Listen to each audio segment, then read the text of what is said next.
Good morning. Good morning, everyone. I'm actually happy to see that there are no assessment directors with us in person. Salt Lake, the roads, as all of you probably are aware, are kind of slow today. So, hand over the mic. Yeah, that's right. It's been a while since we've used this room for our meeting. Thank you for the reminder. Anyway, I was just saying that I'm actually happy to see that there are no assessment directors with us in person here in Salt Lake City today.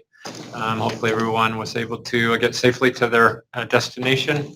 But we're grateful for the opportunity that we have to spend time with you this morning, and we hope that we've prepared an agenda that will add value to your work and help you with your responsibilities in your LEAs. We do have a couple of interactive Jamboards today, and so in fact during my session I'll have one that'll be open, so please join that as we get started. It would be helpful in us being able to get feedback from each of you. So as we approach the new year, it's a time that many of us set new goals for ourselves on a personal level. Obviously the goal setting and the plan setting process for our LEAs is probably in the middle of that. Most of those were due to be completed in the fall, and then we implement those plans throughout the year. But this quote from Picasso I caught this past month as I was thinking about plans that we're working on here at the State Board of Education, and the need for us to revise those from time to time as we learn and as we progress through the implementation of those. But then also with our New Year's coming up and goals and plans that many of us will set individually. I can remember in the years that I worked as a school counselor at a high school, it was interesting how many students would come back and join us, would come after the Christmas break, they would show up and want to enroll in school. They had been out of the system for some time, and the new year for some of those children, it would spur them or their parents to recommit to their education. So that's the source of my quote, and I hope that each of us are thoughtful about the plans that we make both professionally and personally to get us to our destination. The next slide is just an introduction to the purpose of the Assessment and Accountability Policy Advisory Committee. That is a group that's really important for the work that we do, and they meet at least 3 times a year. We can meet more frequently than that. They're appointed by the board. In a recent AD memo, we shared information about 2 vacancies that exist on that committee currently. I'm hopeful the board will consider nominations that are submitted during their January meeting. But today, I want to talk about our preparation for our January APAC meeting. This slide shows the purpose that in the rule that establishes the Assessment Accountability Policy Advisory Committee, what their purpose is and their function. If you'll go to the next slide, we'll separate this out and really break it into maybe a more visual, easier to see. So we're really looking at the Accountability Policy Advisory Committee that provides support and guidance to the State Board of Education around policies and business rules related to our accountability, and then for assessment, test administration, and then implementation. Our next meeting is, I think, January 25th. Might be the 26th, but the end of January. We're in the final stages of putting together the agenda for that. And I want to give this group an opportunity to point out, to think about these high-level topics. And if you have suggestions of areas underneath our accountability policy or business rules that you would like us to further consider in a more formal way, or test administration and implementation, again, really focused on the policy side of that. We're going to open up a Jamboard here in a minute for you to give us suggestions and ideas. I'll give you one that's come from some of your colleagues over the last year. This has come in through just simply getting questions through email or other settings around our rounding rules associated with school accountability. And so we've added that to our APAC agenda in January, and we'll spend some time formally discussing what our existing rounding rules are related to school accountability and whether they are correct or whether there's a better way to do that to achieve the same goal or objective. That's an example of an item that will be on the agenda for the APAC to discuss in January. Keep in mind that agenda then, we share that agenda with our Board of Education at least a week prior to the meeting, because in the rule I'm required to do that. And then at the conclusion of the APAC meeting, I have a few days to provide the board a written summary, a 1 to 2 page summary of the recommendations or the discussion from that committee. And it often leads to formal recommendations that come to the full board around policies that are in place that they have authority over. So again, I'm going to pause for some time for you to think and enter ideas or suggestions around future agenda items for our APAC. Something that we haven't done in a formal way before, but as I've thought about it over the last several months, I've worried that that's leaving out perspectives and voices to creation of that agenda that could be very important. So take a minute to think through that. If you have agenda topics that you'd recommend for APAC, go ahead and put those into the Jamboard.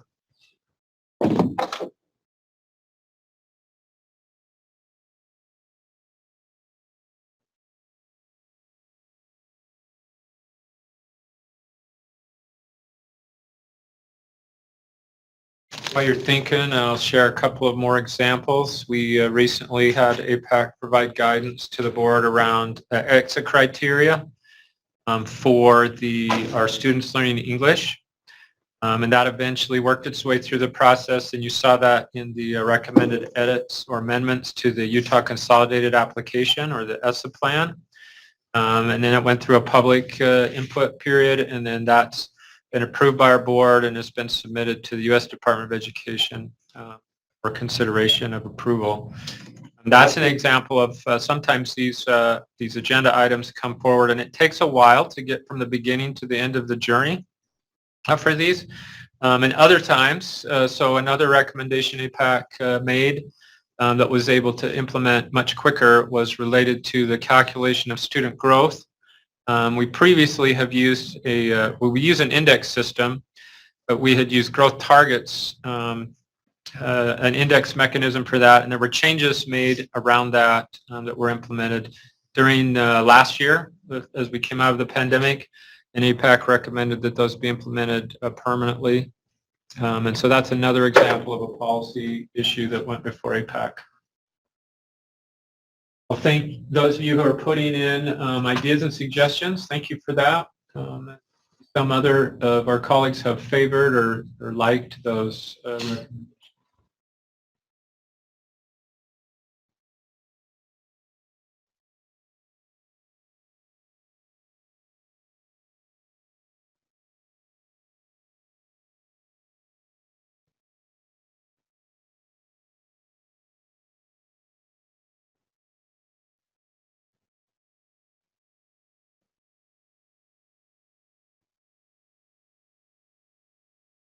I think all three of those are very thoughtful suggestions for further consideration. And I should say, while you're give you another moment or two, another minute or two to think if there's other ideas.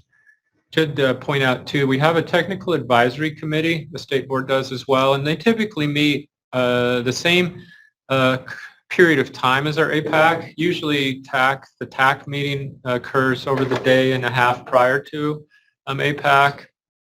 Sometimes the agenda items that we are going to discuss at APAC also fall under the purview, or we can exercise some of the knowledge of our technical advisory committee. Whereas our APAC is made up of constituents throughout the state of Utah, as defined by the policy, our technical advisory committee is made up of industry experts in educational measurement. I think we have 5 members. Most of them are employed at universities. They're highly regarded leaders in educational measurement and assessment. And so those meetings have a little bit different purpose. Typically when we meet with them, our vendors are brought to the table. They're given assignments, our vendors that is, to present the soundness of their practices. And that technical advisory committee is a key group of people that help ensure that we have a state-of-the-art assessment and accountability system in Utah. But sometimes items that we are talking about at APAC also will be added to the Technical Advisory Committee agenda to get their input and feedback. And I can see on here that there might be some that would fit into that as well.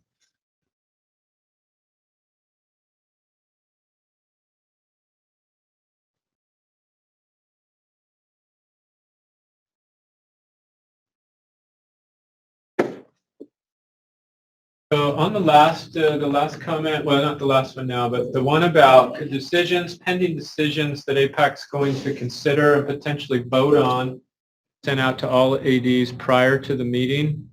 That's certainly possible.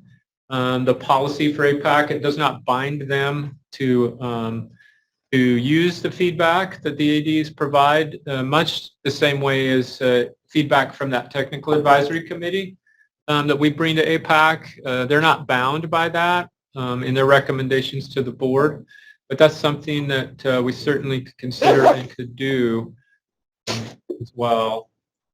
Not in an AD memo, depending on the timing, maybe even in one of our AD meetings.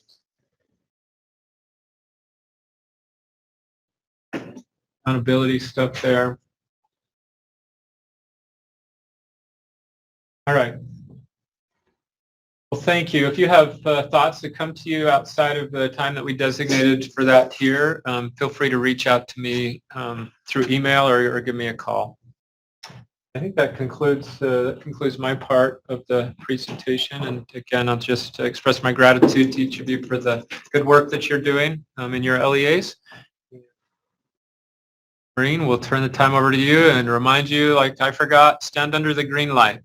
So if you want to come here to the cameras, I think we'll point to you. Even though it feels like we're in a round room, maybe come to the front.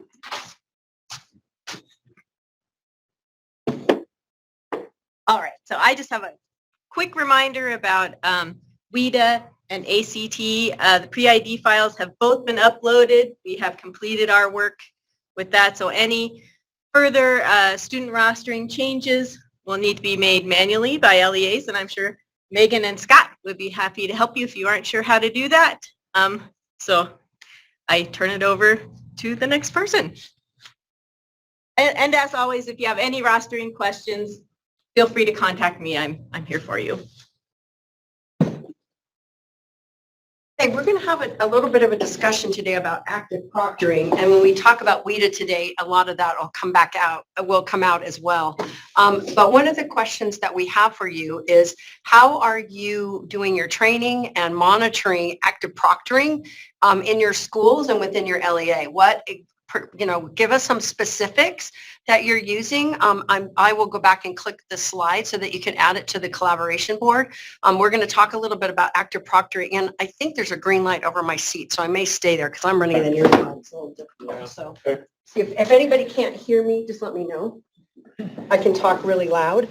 But what we're wondering is, how are you training and monitoring your test administrators, which also include proctoring, about what exactly active proctoring is? And also, does your LEA and or your school have policies about electronic devices during testing? Because that is part of the rule, that they are not accessible. But is everyone doing? I think sharing that information may help some of our smaller districts, some of our smaller schools, some of our larger districts, because it is becoming an issue. So we'll give you a few minutes to go ahead and add into the collaboration board.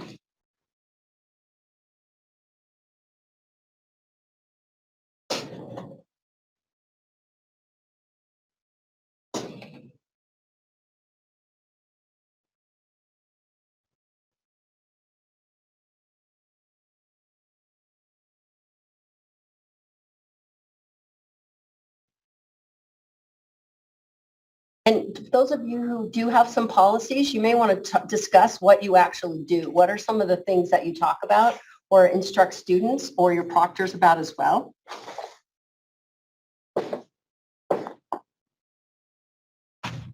Yeah, and I think if anyone would like to come off mute and just share that verbally, if you're more comfortable doing that than putting it. Oh.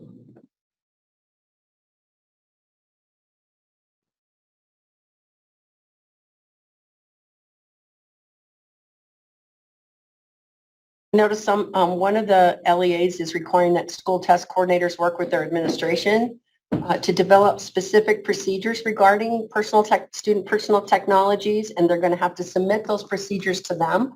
I like the oversight of that because as assessment directors, we always want to make sure that you're aware and in the loop for anything that's happening assessment related in your schools.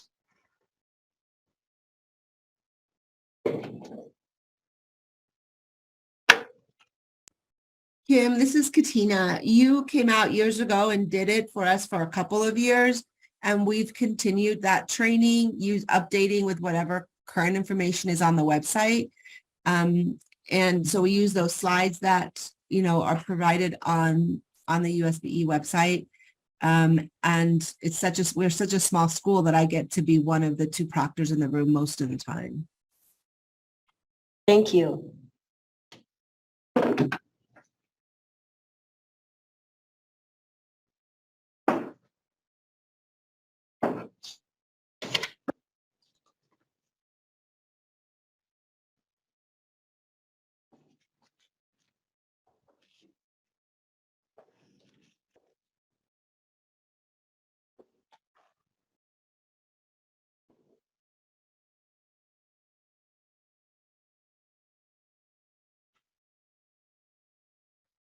Yeah, and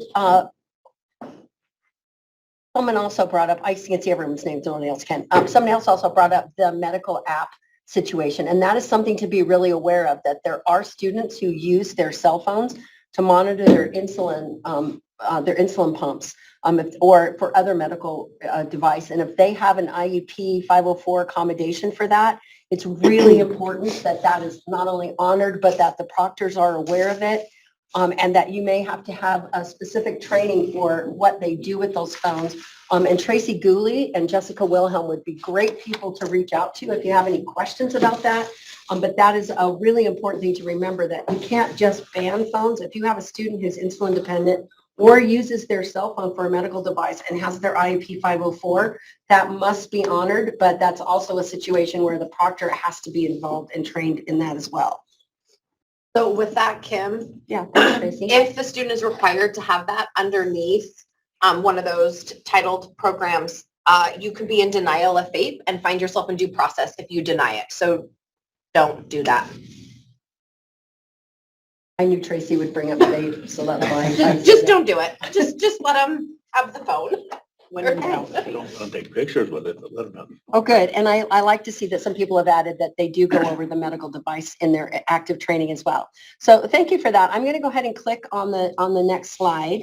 And just to let you know, I looked up some stuff to make sure, and I'm probably going to update the testing ethics PowerPoint a little bit, and let's talk about this. But here are some things that are involved in active proctoring, and this is, we haven't really ever been specific about this, but when we go out and do our Utah Aspire Plus, WIDA, and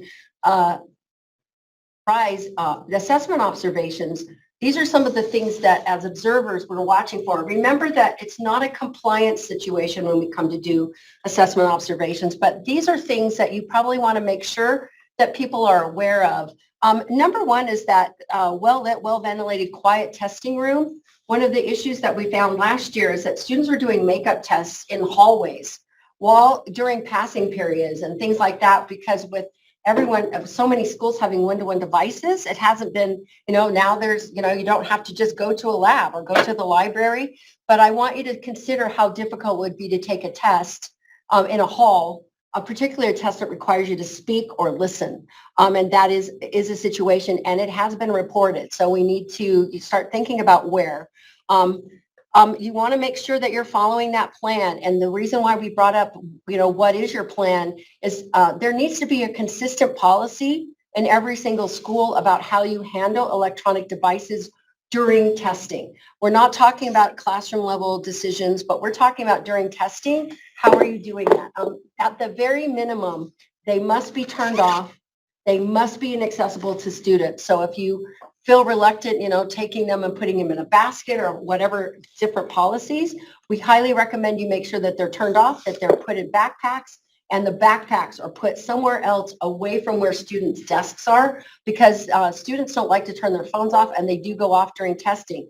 It's really interesting that this only is an issue when we talk about RISE, UA Plus, and WIDA, but because ACT has such strict rules, no one seems to have, we haven't had any complaints about people taking phones away from students during ACT because they know it's an automatic misadministration for the entire group if a phone goes off. So we highly recommend you think about that, especially, ACT guidelines are so strict about phones. You may not have to be quite to that extreme, but you might want to start thinking about it. Another thing that's really important is to make sure that all the student devices that they're using are configured for testing. That actually creates a lot of stress for some students. If they try to get in, the secure browser wasn't loaded correctly. They don't understand that they can't be in another, have Spotify open while they're trying to test. Students who want to use earpods conflict with the secure browsers, so they cannot use earpods or what I'm saying AirPods, but any sort of AirPod Bluetooth headphone set during testing. It disables the secure browsers. So students can use their own headphones, but they can't use Bluetooth devices. Also planning seating arrangements. Allowing enough space between students to prevent them from talking to each other.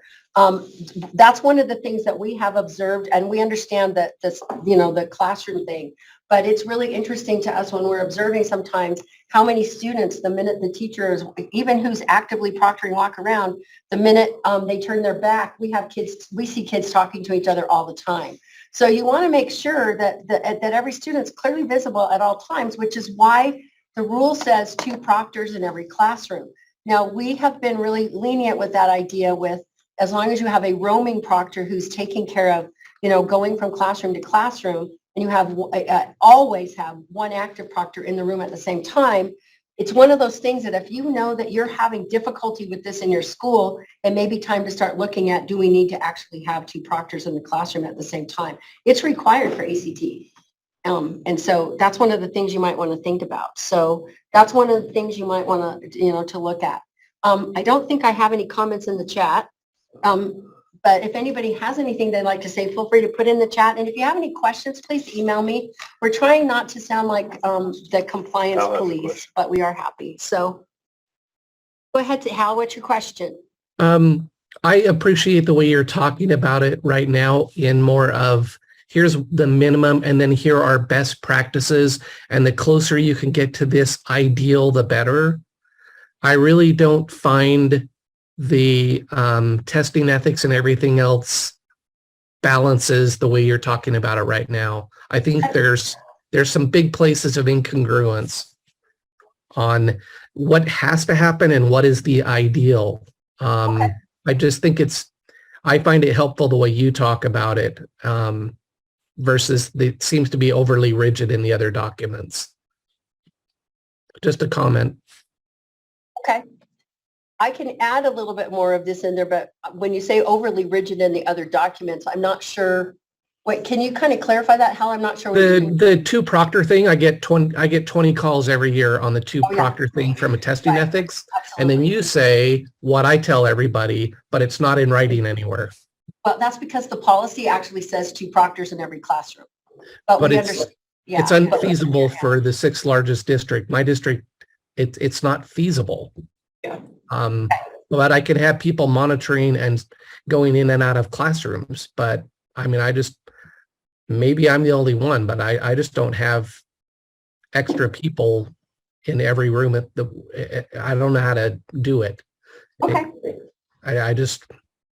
I'm being honest. It's a real challenge. I strive for it, but I don't know how I can put it that way. And also, when we did paper, did we also say that we had to have 2 people in the room in the paper world? You know what? The last time I gave a paper test was, I think, in 2005. And I don't remember having 2 proctors in the room. Right. But back in the day of bubble sheets, it was a certainly different world then than it is now. I mean, the last time we gave tests, students didn't even have smartphones.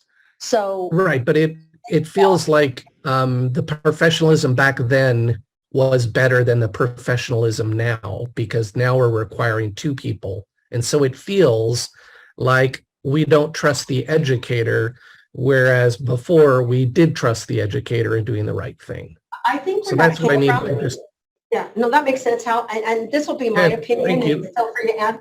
But the one thing with two proctors now, devices have created a lot more challenges. When students had paper pencil tests, it was, can I get up and sharpen my pencil? Now what happens is if we have students who have problems with their computers, a student suddenly takes ill, those kind of situations are much more complicated when everyone's on a computer. And a teacher has to go pause everyone to make sure that that gets handled. And I think that that's probably where that policy evolved. I wasn't here when the two proctor thing went in, and I've been here almost 9 years. So it's been in place for a long time. But as far as I remember, when we went to online testing, we had to have two pretty much active proctors. At my junior high, there was an active test administrator who walked into every single classroom all the time. Like they were there within like wandering as we gave our tests.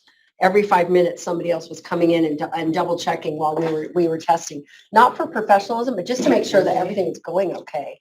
And so that's where that came from. But that's some really valuable feedback about that. So that's one of the things that's really hard.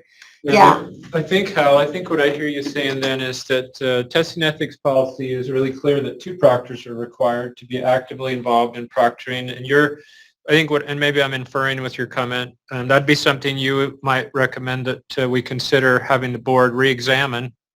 And because of the difficulty and the practicality of actually implementing it the way that it's described in the policy, and updating the testing ethics policy in a way that's more consistent with what's practical in the schools. Is that what I hear you saying? yeah, it's more like that. I mean, most of us have floating proctors, and we really talk about what their role is. And if somebody has somebody who's sick, they kind of jump in to take care of it. But that feels like what we're all trying to do, but it feels like we're on the edge of being inappropriate according to the way the ethics talks about it. And it's like you're almost apologizing for not really doing it the hard way that it looks versus floating and make sure that there's people who can jump into rooms to support teachers. But I'll tell you, the tech doesn't give us a lot of troubles anymore. We're so far into online testing. I'm just old enough to say we trusted our teachers doing one-to-one with paper, and I still trust my teachers doing online testing. And I know that there's more devices, but we used to have people put away their books, and we can have them put away their phones, and good teachers do a good job with it. And I just always want to talk to the professionalism of teachers and not look like we're giving them tasks that they can't comply with, or that they don't have the skills to manage their room alone and do it in an ethical way. There are a lot of comments in the chat about this topic. Many people say they can't have two proctors. The floating proctor works. Some people say that they use floating proctors between 2 or 3 at the worst. Some say they are training their paras to assist with testing, which allows 2 proctors in every room. Several schools have said that they're doing that. Athlos Academy sets up 2 testing classrooms next to each other, and they use the second proctor between the 2 rooms. And the second proctor sits outside and helps monitor them at the same time. Putting them in the rooms is difficult. And we've observed that, by the way. We've seen a lot of different models when we've watched, when we've gone and done assessment. And so that's one of the things, that's just one of those things. It's been more, Brooke said that it's more feasible at the elementary level, but impossible at secondary.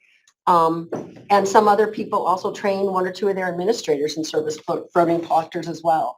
And so, thank you for the conversation, because I think it's a really valuable one. And I, like I said, we will definitely go in. And I do agree, by the way, about professionalism of teachers. This is not a question about professionalism. It's more a question of it's not even test security. It's more trying to keep the environment comfortable and for students, because it's really who's taking the test. So if that helps. So thank you so much for the conversation. And I will take all of this and we'll look at it. So let's talk about WIDA, Megan. Let's do.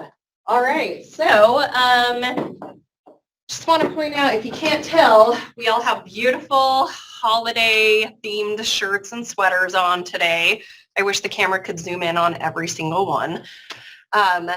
But to kick off our testing season with a test that very, very much so needs to be very actively proctored. So please do keep that in mind. It is our WIDA access testing. And as Maureen said, the pre-ID file has already been loaded.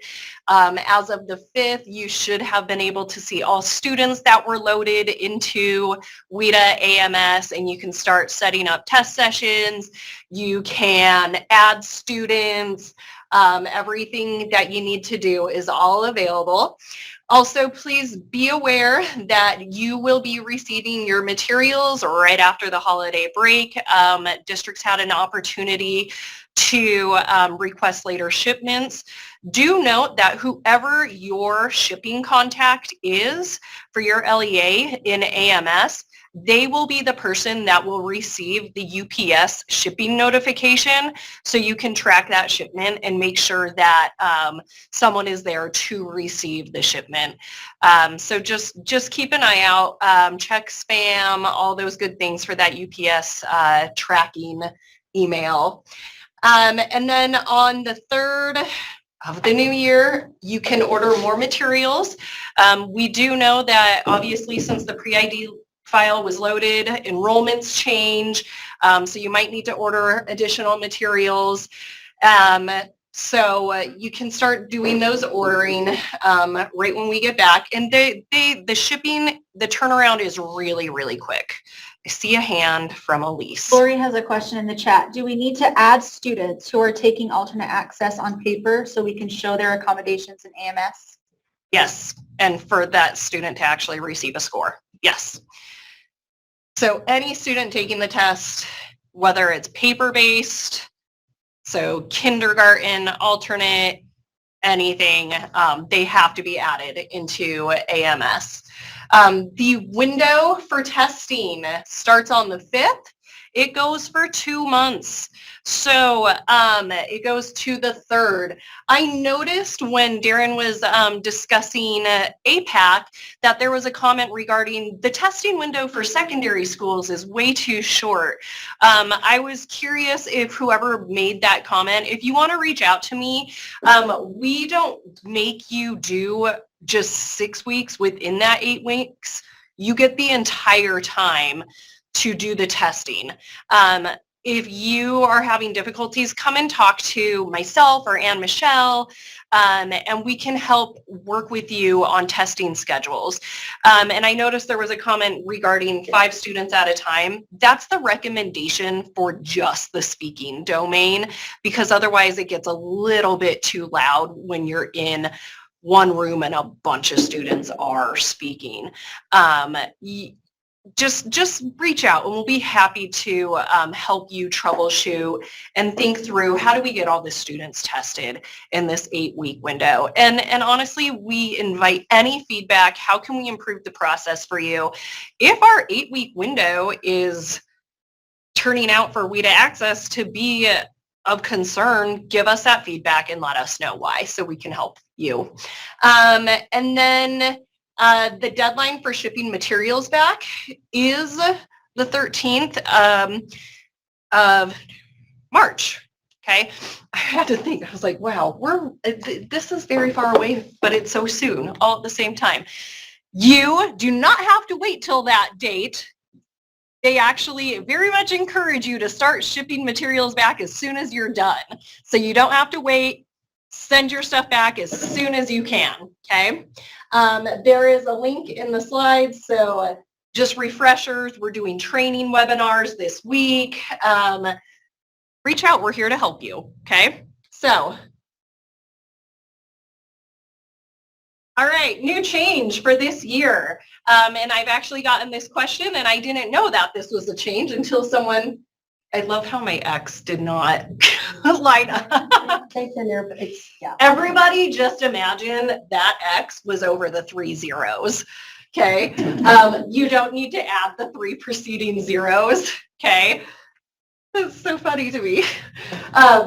So when you are adding students into AMS, no 3 preceding zeros before their SSID number, okay? If you have any questions about that, I have spoken with DRC about it. They are aware this is different this year as well. Don't worry about those zeros, okay? There is much rejoicing online. Yes. Who knew that zeros were such a headache? All right. And of course, Megan's bubble reminder. Every year it happens. I would say when you are preparing your test administrators, especially your kindergarten access test administrators for testing this year. So when you're getting into the testing ethics, we're talking about all this amazing monitoring that's going on. Be like, listen, y'all, let's talk bubbles. Okay. You gotta fill in the bubble. And everything did line up on this one. So no just putting a line through it. No check marks. Please fill out that bubble because it is a costly mistake. Anytime the bubbles aren't filled out correctly, the machines can't read them. WIDA has to go and pull that test. They have to go find it, pull it, then they have to transcribe it. And each test, the cost to do that, that will be passed on to your LEA is $300 a test. That's expensive. Don't let it happen. Oh boy, Elise has more questions. I believe it is in relation to your 000 slide, but it says, Hannah asks, what about students already in AMS? They should not have zeros. And if you do see zeros, tell me. Let's catch those zeros. She says, thank you. Yeah. You're welcome. Who knew? I'm baffled by the zeros. I didn't know. All right. Customer service hours will be changing. That would be next week. So hopefully you guys are not like, 6 o'clock on Friday the 23rd, like, I needed to call WIDA. Okay. Just know. I hope you're done by then. But of course, over the holidays and everything, Ann Michelle and I will be monitoring emails because we know that's coming. Just reach out to us too. And we can always send things high importance to WIDA and DRC and get you in touch with the right people. And a reminder about the alternate access field test. Again, you do not need to order any materials. You're probably going to be seeing emails and links where you can go and order stuff. No, we don't need to do that. Everything's been pre-ordered for you here in Utah and it's going to be shipped to you automatically. So don't even worry. Okay. And remember that it is a separate administration from the regular alternate access that has to happen. But we are just really excited because again, from this, we get updated alternate access and we get an alternate screener finally. So we are really excited. There's more information here. If you have any questions. Also, Tracy, great contact. I feel like you are wanting to say something, Tracy. Yeah, we did a training actually yesterday. I jumped on with Ann Michelle. And so if you were not able to get onto that, I think they said they'll have that training posted in a couple weeks on the secure site. So it was really just kind of walk through a bunch of stuff. So yeah. FYI. So any of the trainings that we're doing this week, so Tuesday we did just regular access, test coordinator and test administrator training. Yesterday was alternate access. Today, this afternoon, is the kindergarten access. If you can't make those trainings, they are all recorded and then within a week, they're normally posted into our secure portal. So in your WIDA secure portal account, you can access those recordings and they're about an hour in 15 minutes, I think. Tuesday. Yeah. Yesterday we got out early. Yeah. All right. Now, really quickly, Kim and I are going to lead you in a discussion about WIDA access and plagiarism, something that we really, really want to hit hard this year and prevent. Yes. Okay. We didn't want to put this in writing, so we're just going to tell you that Utah leads the consortium for the last 3 years and the most recorded plagiarism on the WIDA access test in the consortium, which is how many states? 40. 40, yeah. So it's not a badge of honor. So one of the things that we're talking about, and the reason where plagiarism comes in, is that students continue to have access to their electronic devices while they're taking the Access speaking test. And there's some confusion a little bit with students about why they have to take the test. Some of them believe that they're being judged on the content of the question, not the speaking and the listening part, which it's not a content-related test. It's really to measure academic language. And we requested from the consortium an update to the TAM. We talked about this last spring and last summer. And they did take us seriously, but they weren't willing to add some information to the script that we requested. And we have some flexibility with that. And this link that's posted here gives you a Utah-specific access test introduction that we would like you to read to the students, that the test administrators, proctors, need to read to the students before they actually open the script and read. And basically, it just says why the purpose for taking the test. Megan kind of explained it. And the link is live, and we will send this out with it's here, you can download it, but we will also send it out in the next AD memo that you'll have an access. You'll actually have the paper to give to the proctors. Right. And so really trying to be responsive to Utah's specific needs.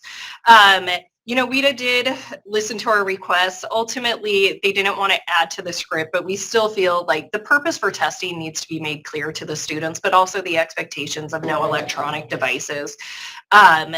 And so, really, this is not a content test. It is a test that is going to assess their academic English language usage, and specifically in the domains of speaking, listening, reading, and writing, right? Yes. I do want to add, I am on the assessment development subcommittee for WIDA, and they took this feedback very seriously and are looking at adding it in future years. And we had a good, rich discussion with other members of the consortium about being very explicit about the purpose of the test for students. And it was likely just a publication turnaround timeline that couldn't be done for this year. But as far as our subcommittee was very supportive of it showing up in future years. So the feedback that I got, because I put in the request, and so it went through all the different subcommittees, and then the last committee that it needed to go to was the LEA representatives for the WIDA consortium, of which Utah is a representative. So there are 11 members, so only 11 states are represented for that LEA voice. But Utah is one of them, and ultimately the LEAs and the teachers and administrators on that committee, they said, we don't want to have to keep reading more and speaking to the students more. Don't add to the script, And also because Utah seems to be the bigger issue in the whole consortium. A lot of states were like, well, we don't need to add to the script because it's not a problem throughout the entire consortium. So we kind of got the huge support from WIDA. We want to do this. Not all the other states are on board. Utah, this is up to you. So this is what we're trying to do to make it better. So we have this additional test introduction that we would very, very highly encourage you to have your TAs read before. And then just in our investigations when the plagiarisms happen, Kim will be sending out, again, any notifications of plagiarism and the investigations that need to take place.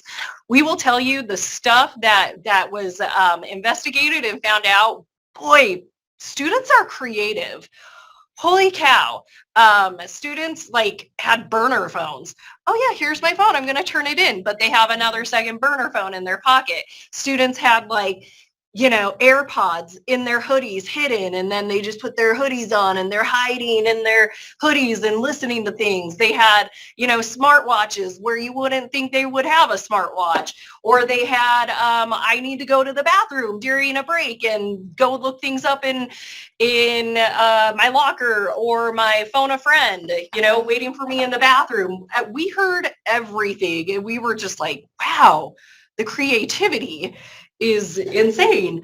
So as you're going through your trainings and preparing for this testing, just really let them know, obviously not all students are like out to cheat, and we know that the teachers are trying their best, but sometimes students, they just get creative, and there might be a little bit of like desperation or not understanding, why do I have to take this test? And so really allowing them to be a part of that conversation of, why do we take this test? Why is it important?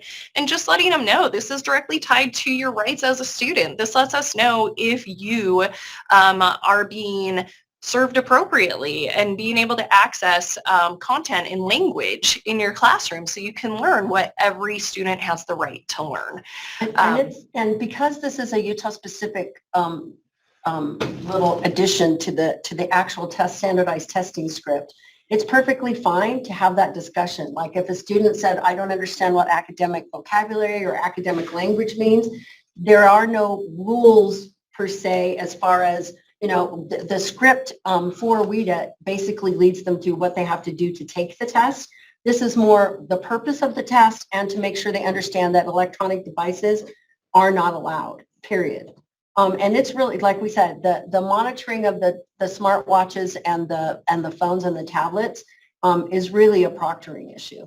And it's also one thing that we want to point out is that it tends to be specific schools in specific LEAs. This is not necessarily a statewide program for a statewide test. It is specific LEAs and very specific schools, which means that may be a place, since for those of you, all the ADs who got the letters, you may want to pay attention. It may be time for you to maybe have some conversations with administrators to talk about it, because it really hurts the students because they get a 0 in that particular section on the test, and we aren't measuring their academic progress efficiently when that has to be invalidated because they're literally copying word for word right off of websites or speaking word for word off of a website into the language. And that's really what's happening. So. Right. And so any instances of plagiarism that are found, the student will receive a 0 on that item or,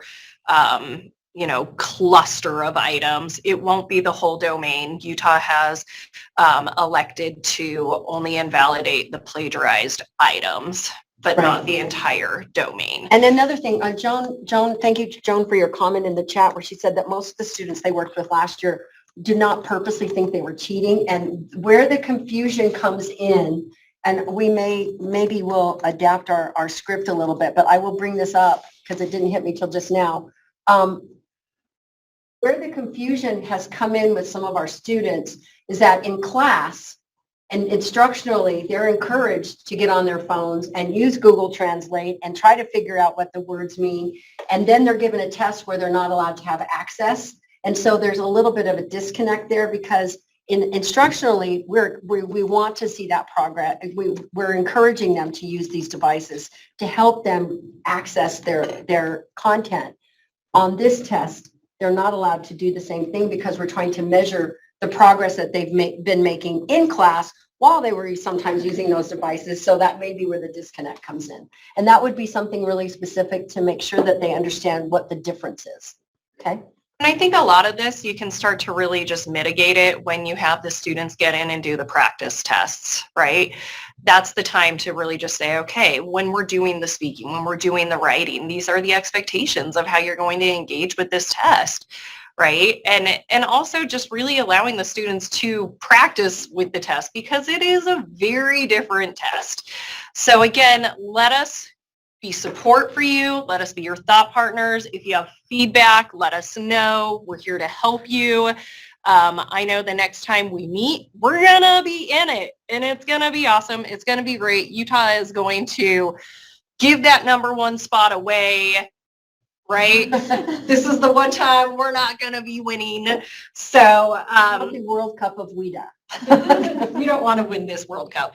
Anyhow, thank you all. Happy holidays. I hope you're all wearing I'll awesome have a shirts. question. Ooh. Wow. Oh, hi, Hal. Go for Hey, it. how are you guys? Can I just say that we have in our high schools, and I don't think I'm unique, we have a lot of level 4, 4.5 WIDA students that are not in an ELD class setting. So when they just say everyone does a practice test and here's how it looks like, I have high schools, big high schools with 200 kids, 100 kids that don't have a set schedule, and it's very challenging to figure out practice tests and what to do with that. And if you want to compound this issue of devices and other things, it's a tricky thing just from the idea of not every English learner is in an ELD class at the secondary level, and there's big logistical complications on some of this, just to be honest.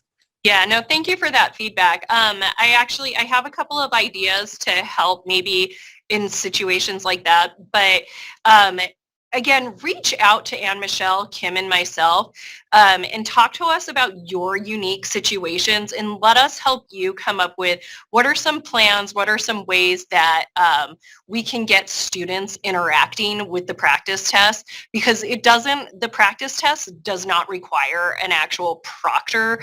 So there are ways that we can expose students to the practice test and that we can work with you and help you come up with a good game plan to message the expectations out to the students, but also to really give them those opportunities to practice as well. So again, everyone does definitely have unique situations, which, yay, we love that everyone has different schools, different situations, but let us support you. Just reach out to us and talk to us about your specifics, and we can be a thought partner to help, come up with the solutions.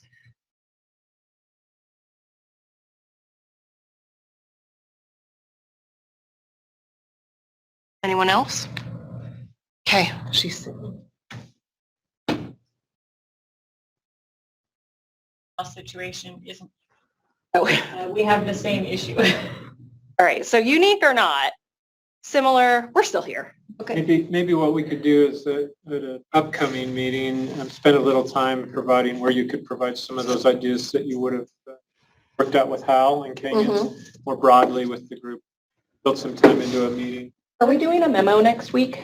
One thought that I have right off the top of my head is when you're scheduling them, their time to take WIDA, add in 20 minutes to their schedule. Understanding they don't like to get pulled out of class to take the other tests and all of that. We understand that.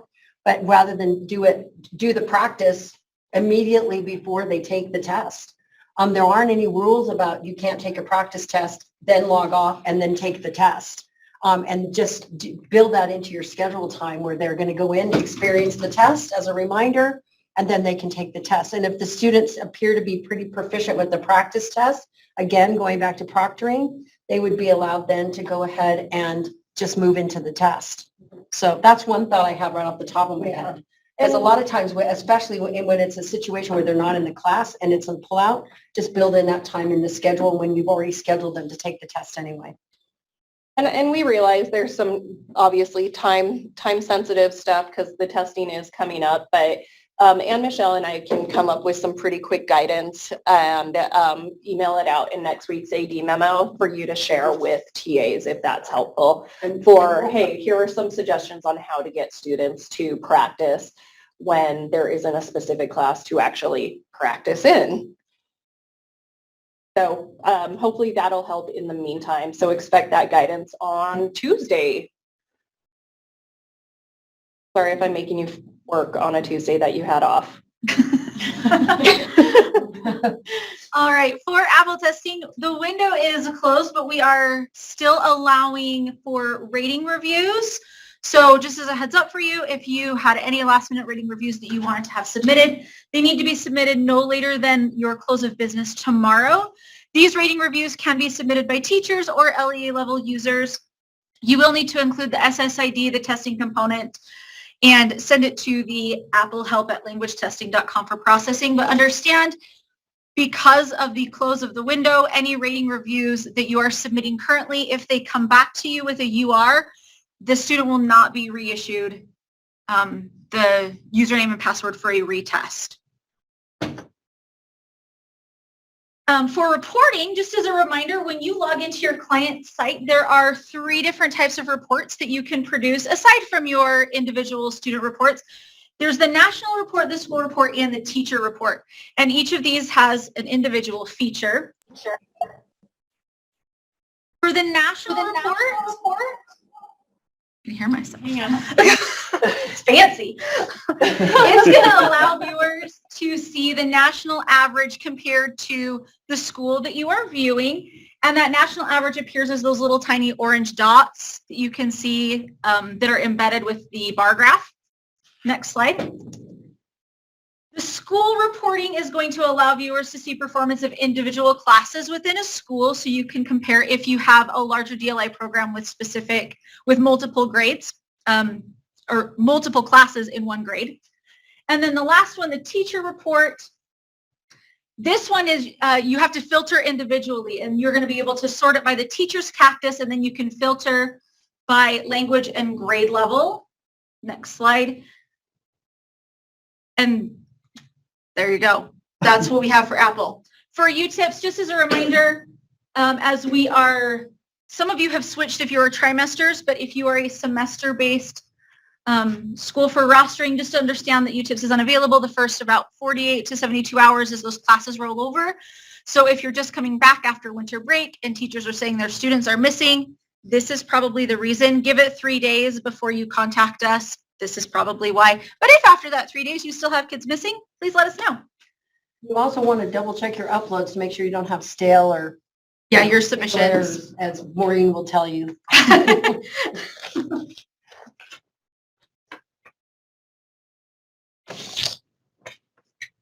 Hello, everyone.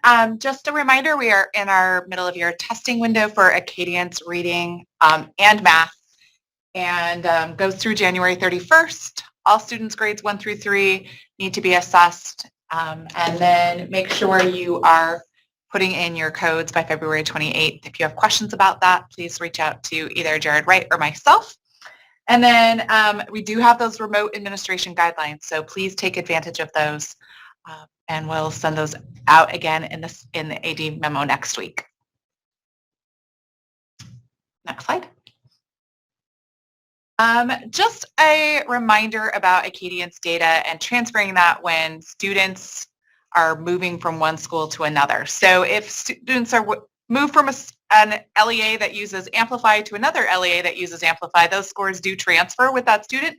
But if they go to a different system, the scores do not transfer. And I have had some LEAs reaching out to me with questions about that.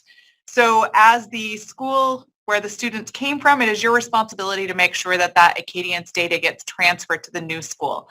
So as the secretaries are putting together their files to transfer that information, please make sure that Acadience data is included for both math and reading, is included in that file and transferred with that student so that their new school has those benchmark and progress monitoring scores that they can then input into their system or use to help that student, and they're not left not knowing anything about the student's previous records within Acadience. So that's super important. Please talk to your secretaries and those people at your schools who are responsible for transferring that information to make sure that that information is being included in that student's file and that that data is not deleted until that information has been transferred to the new school. So I don't know the exact processes, but I've had schools and say, well, we went in and we deleted the student from our system because they're not here anymore, and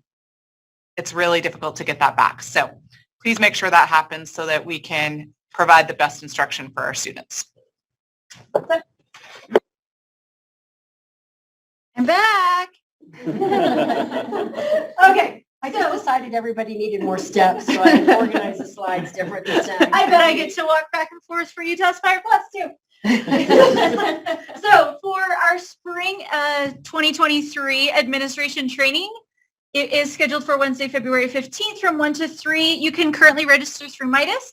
It will be recorded and placed on the assessment YouTube channel in case that is does not conducive with your current schedule. It can also then be shared though as needed with other users who may not be able to attend at that time.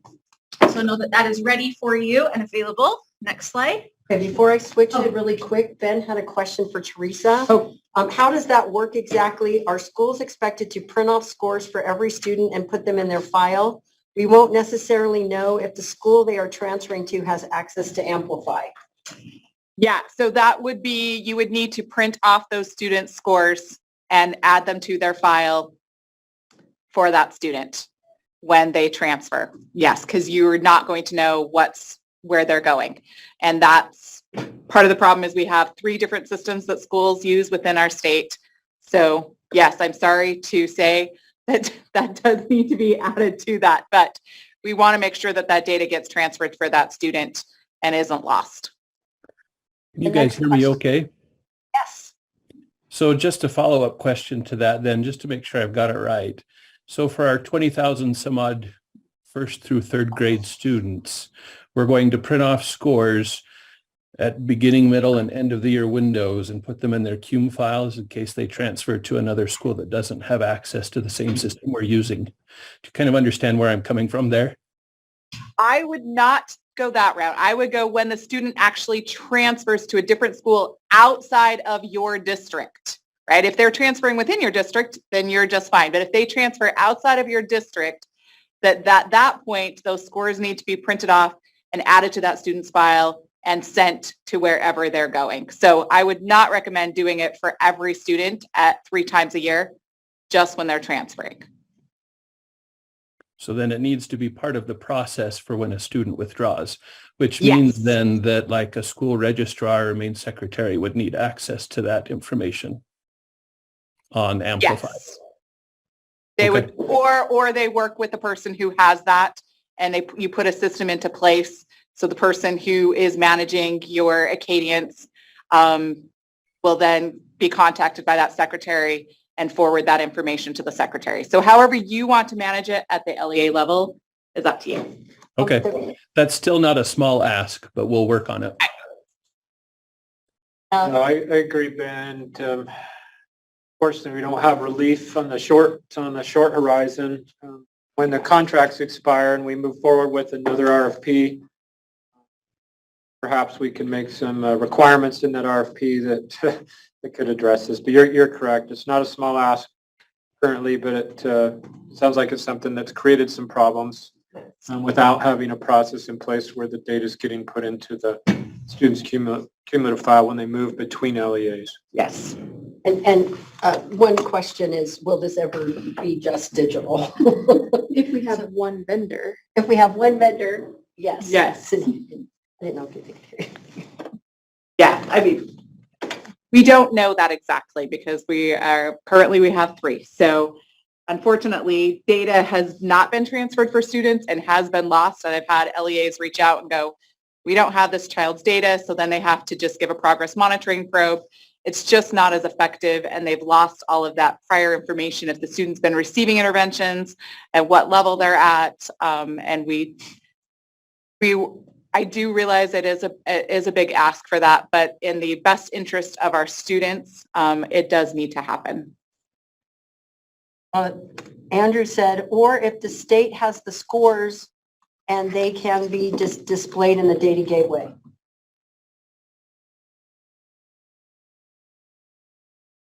And Hala said, but the data submitted to USBE, why can't USBE be the clearinghouse? Ben said something like the WIDA downloads in the data gateway would be extremely helpful. Okay. Those are definitely things we can take into consideration. We wouldn't have the progress monitoring scores for the students. We would have benchmark scores because progress monitoring scores are not submitted to the state, just those benchmark scores. So if a student has been receiving interventions, we wouldn't have any of that progress monitoring data to show their progress. And that, of course, is super important for a student who is reading below grade level.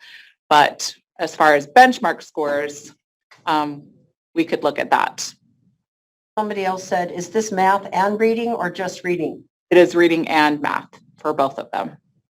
And another comment was, why can't the vendors just work together? We can explain that to you. It's corporate America.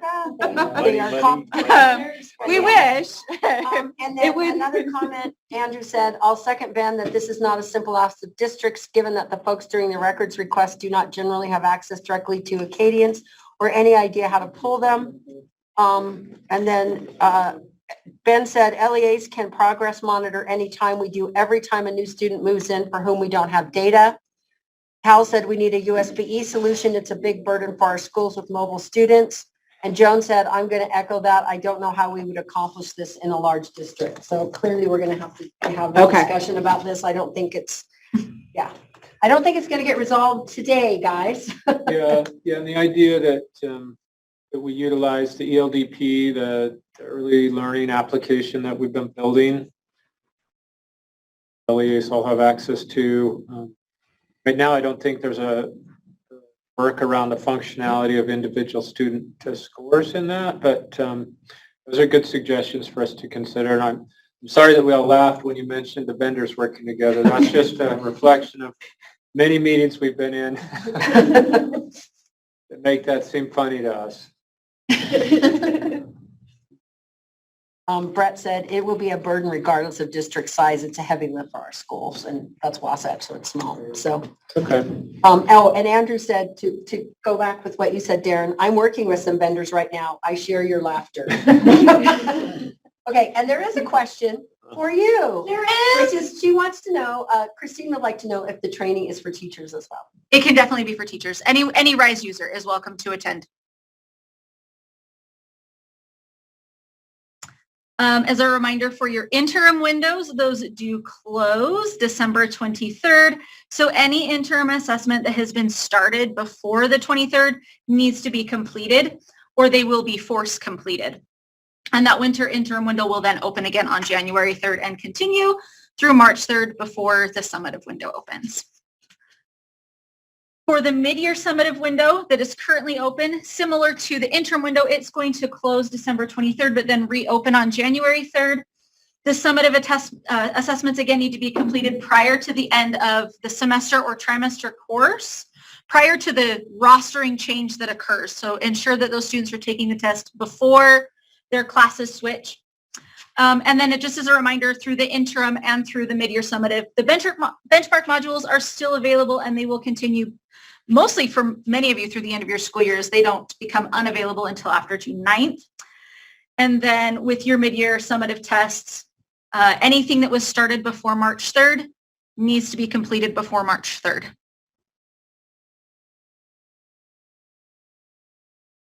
And Tracy gets to do accommodations. Yay. Okay, accommodations. So accommodation request forms. This is your reminder to please get these submitted. I have not received any accommodation request forms. I don't believe Jessica has either, which is fine. Normally I have a couple flowing in by now. So please remind your teams, building principals, whoever it is that you have in charge of getting all this information and get those submitted. Go ahead and next slide. Okay, so accommodation request form. So if you're doing Utah Aspire Plus, those are found on the Special Education Assessment webpage.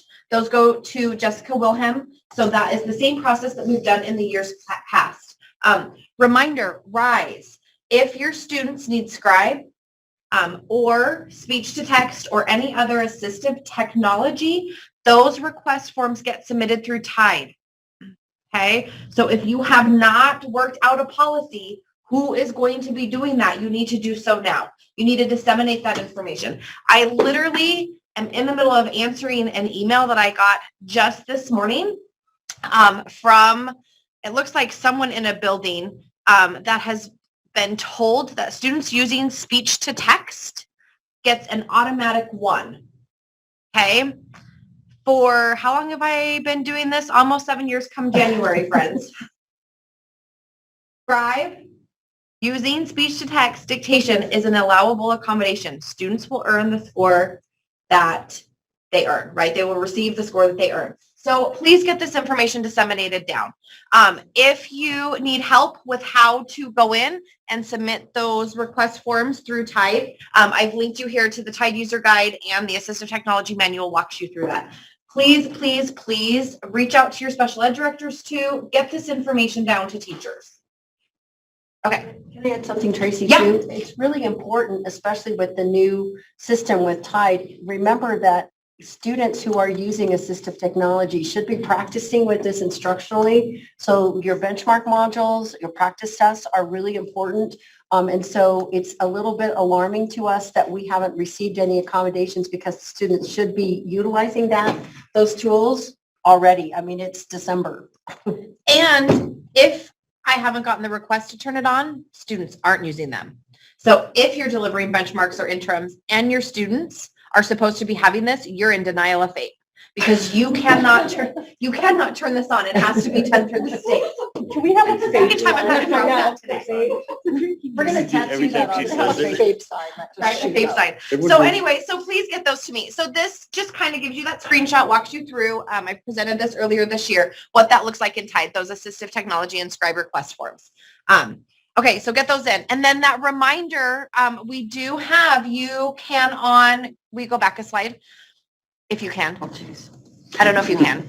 So we also have the embedded word prediction. So if students have that and you've got them requesting, you can fill that out in that scribe request form, and I can turn that on for you. We have a few questions. Yeah. The first one, sorry, did I hear you correctly? Anyone using speech to text gets an automatic 1? No, they do not. They do not get an automatic 1. Right? It's an allowable accommodation, right? So they're allowed to have that. Okay. They have to test in a room by themselves. Yeah. Okay. So keep that in mind. Yeah. How do we accommodate for extended time? Do we need to indicate this in the student account? And then how do we determine the amount of extra time that should be given? Great question. Are we talking RISE or are we talking Utah Aspire Plus? Because it works completely different. Maybe go through both quick. Okay, so Utah Aspire Plus, extended time. You have the options, Jessica, jump in. You have the options to do time and a half, double time, or triple time, I think. It's in alignment with ACT. How you determine whether or not a student needs time and a half, double time, or triple time should be based upon the amount of extended time the student is using instructionally. So if the student usually takes twice the amount of time to complete their in-class assessments, right, in-class assignments, if they use triple time, that will be kind of how you determine the amount of time. Does that make sense? That's a team decision already made. Yep, through the IEP team decisions. And there is on the, this is not your guys' purview, but you can relay this back to special ed, which I went through a lot of this with special ed too. But in the assessment addendum, there is a space where teams can note accommodation, like notes, and they could put that in there, right? Student will need time and a half, double time, right, on statewide assessment. That's where they would add that in the IEP. Yeah, and these are all IEP team decisions. And, right, whatever is being used accommodation-wise, it needs to be, the decision needs to be made instructionally, not just assessment. So, okay, good questions. Any other questions? Oh, RISE. Okay, so there is no extended time for RISE. Okay, RISE is not a timed test. However, a student's IEP may indicate that for RISE they need extended time. So what that means is the teacher or teachers who are administering RISE need to note that when teacher says, okay, class, 60 minutes is up and you're done, right? Like, you have to give that student the extra time. If it means they test the next day, they test multiple days, right? You have to give them that extended time within there. Does that make sense? But you don't mark it as an accommodation. It's no longer an accommodated assessment because all students, right, can have the same amount of time. So it's considered a standard administration. But if it's outlined in the IEP, even though it's considered a universal tool, right, teachers need to be made aware and that students do get that. Next one.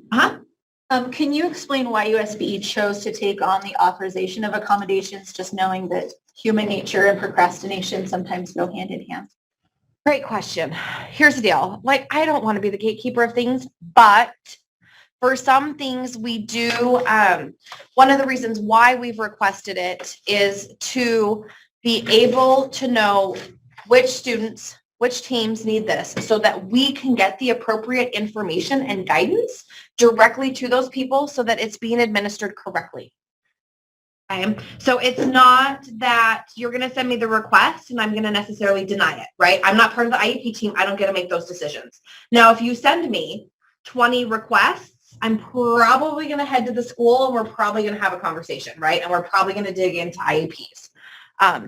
But I don't like being that gatekeeper, but the reason behind it is just because we need to know the students that are aware and make sure that the correct guidance goes out.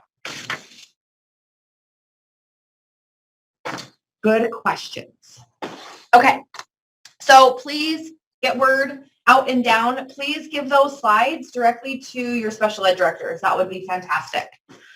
Okay, DLM. So a few updates. So don't forget right now, you should be getting all of your teacher accounts created if you already have not. Remember, you guys are responsible for creating rosters. I have been getting emails from teachers and I'm kind of trying to kick them back to you guys in the districts to help build that capacity so that you guys can get rosters done. On the DLM district coordinator Padlet that I created, there's a link in the slides there. There's a TA document creating user accounts and rosters, and that will help walk you through how to add teachers, how to create rosters, all of those fun things. Remember, when creating a teacher account, do not create an account unless you have the correct Cactus ID number for the teacher.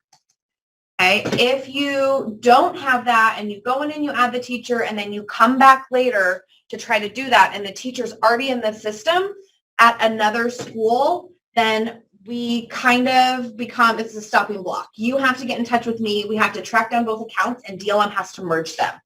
So please don't enter teacher accounts and create those without a Cactus ID number. Okay, next slide. Okay, so we moved to API 1 roster with DLM. If you remember correctly, last year we were struggling with getting students to exit appropriately based upon the 1% flag being turned on or turned off. We are still in that boat. DLM's IT data people and our IT data people, I don't know, Kim, we've been working on this for almost 2 years. So we're still in the process of trying to figure out how to identify those students where, like, one day Johnny has the 1% flag set. Oops, darn it, we weren't supposed to do that. He gets into DLM, and then the next day, right, you realize you set that, and you remove the flag. That's the piece that we're struggling with, how to get him out. So if you get into DLM and you look at your students, or you have teachers that bring to your attention that there are students in DLM that should not be, you can go ahead and manually exit those kiddos for right now. What we do have working correctly is if the 1% flag is set, it is picking that up and students are getting into the system. So that's the most important thing to me right now is we do have students going in. We just don't have them coming out.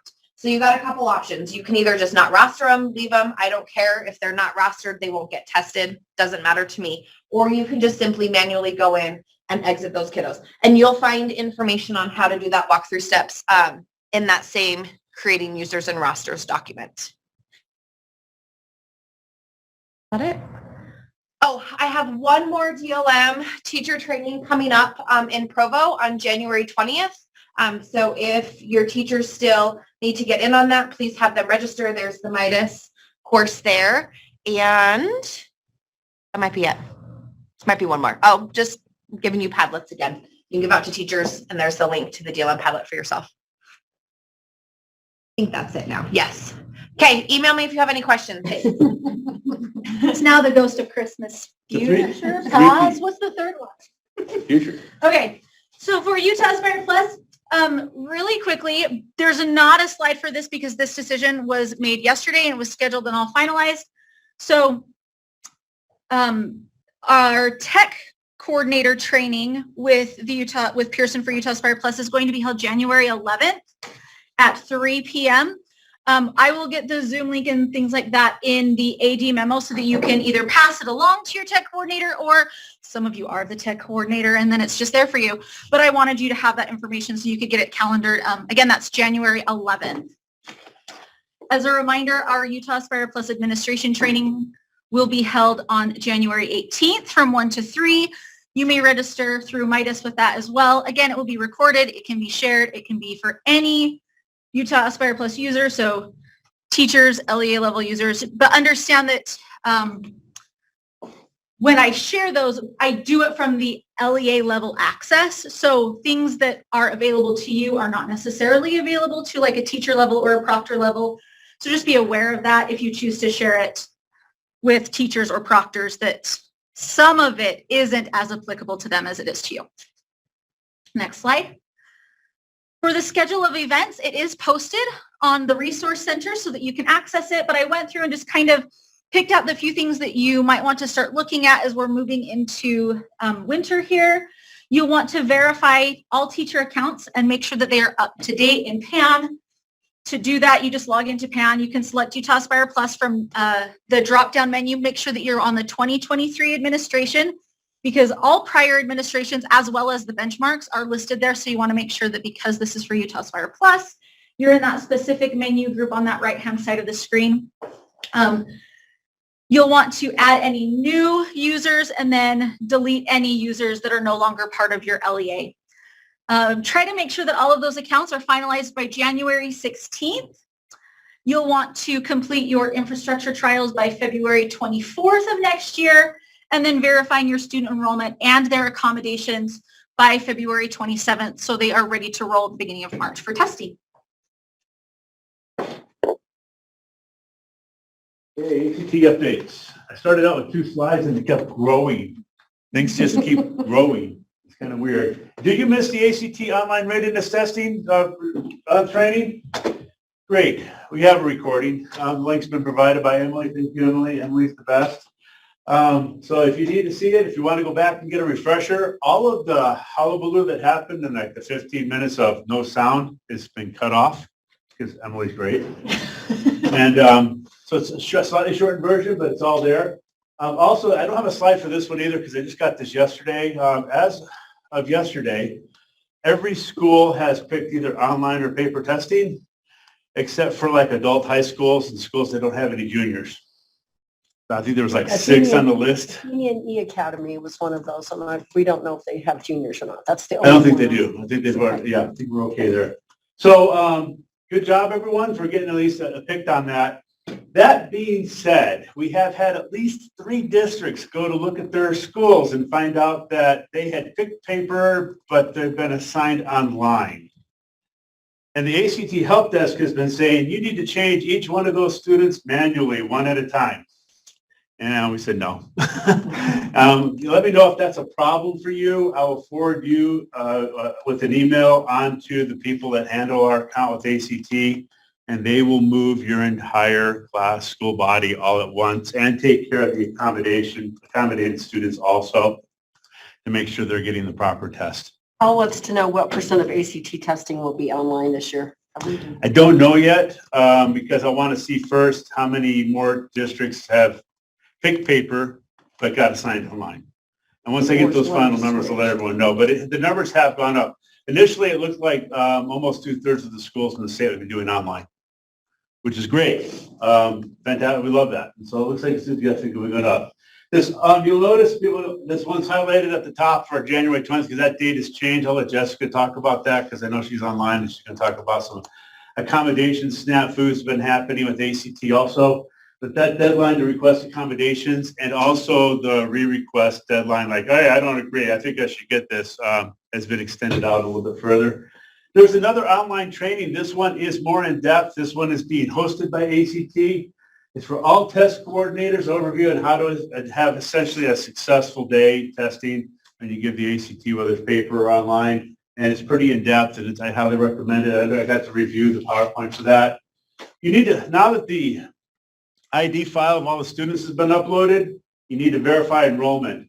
And I know the January 20th date's not what's said on the schedule. The schedule says something about April, But that April date is if you're testing in the third window, which you really shouldn't have picked because it's kind of a, oops, something went wrong, like a snowstorm, and we couldn't test we wanted to, and now I need to use third window.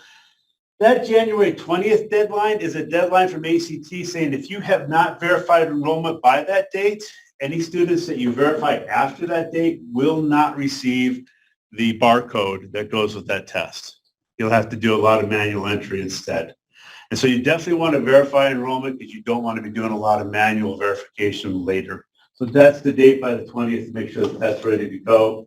And after you've verified enrollment, create accounts, invite users, and get things going. January 25th is the deadline for the mock administration. I got the AC technical guide linked on here for that. A lot of people called and said, well, is this just to test our IT people out to make sure we have enough bandwidth? The answer is no, that's not at all. It's to make sure everything is working in the system. That you do have enough bandwidth, but also that your test administrator who's running the building knows how to run that, the test administrators in the room know how to run that the actual computers are working properly when you actually upload the mock test to make sure it's answering the questions properly. So I copied in some slides from the last training we had on the online readiness about ACT mock training. Question? Hal asks, will the training be split between online and paper? The back and forth in one session last year was difficult. As of right now, I don't believe it is. I think it's just the one. And so they did the online readiness one with us last week or so to try to keep online a little bit separate, but questions pop up about both. And the slide deck I've seen does talk about both. And Jessica added, just to verify what you just said, Scott, that it's not, and that she agreed with Hal that it was back and forth. It's only one. That's good to know. Maybe we can talk to ACT about splitting that up in the future. I'll put that on our next phone call with ACT and talk to them about that. And so, things you need at the mock administration, you just don't need your IT people to show up. You need a user account for the test coordinator, you need some sample examees to sit down and actually sit at a computer, Chromebook, iPad, whatever you're using to test, because you can use pretty much everything now. To actually make sure that it's working, especially if you're going to be testing with iPads, since this is the first time ever, do not skip a mock administration on this. Make sure that your iPads are recent enough to be able to handle this administration, that they actually will work with the system. Don't find out on testing day. That would be a horrible thing to have happen to your students. And so the whole thing is prepare, practice, and plan. That's what we want you to do in this mock test. Clarifying question, do we need to run through the mock test or just open up the test? Open up the test, answer some questions. It's okay. It won't take long you don't have to get the questions right. We're not going to judge you on your score. I promise. I'm not going to get a report back. I'm not even going to try to find one. So try to answer some of the questions. Make sure the functionality is there. Make sure the calculator pops up if this is a calculator, whatever it is. I don't know the tools that are going to be on there. I haven't taken ACT since 1981. So that's when I took it. It's been a while. Next slide. So setting up the mock, you're going to be setting up user accounts, assigning sample examees, managing the sessions. It's going to be just like test day, but it's going to be shorter. It's not going to take all day. And so you're just going to get it up and running, make sure it's working. These mock administrations are not practice tests. You should not tell students they're taking a practice test. We're not going to give them a score. It's not going to matter anyway. It's just a chance to make sure the functionality's there. So should be okay. So some the usual staff roles, test coordinator, coordinates the mock administration, the technical coordinator. Got to have your IT guy there regardless, and so make sure they know what's happening there. The room supervisor starts the sessions within the rooms, and the examees, whoever they are, could be staff, secretaries. I don't care, use students if you want. It's just a mock. Just have them actually take the test. So that should be the last one on mock one. There's some extra helpful hints. These are a lot of times people ask, where do I find these things? Well, the technical guide, online support, Pearson Access Next. These are all the links.